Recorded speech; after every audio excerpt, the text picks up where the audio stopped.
Arestado ang dalawang individual na pawang dating miyembro ng Communist Terrorist Group o CTG na nabunturan Municipal Police Station nito lamang ika-19 ng Nobyembre taong kasalukuyan sa poblasyon sa East Cotabato City.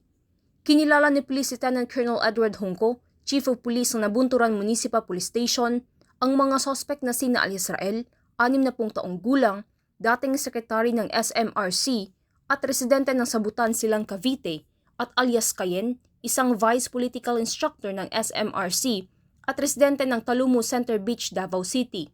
Ang mga sospek ay naaresto sa bisa ng warrant of arrest na inihain ng mga tauhan ng nasabing stasyon na inisyu ng RTC 11 Judicial Region Branch 3 na Bunturan, Davao de Oro at maharap sa kasong murder na may piyansang inirekomenda na nagkakalaga ng 300,000 pesos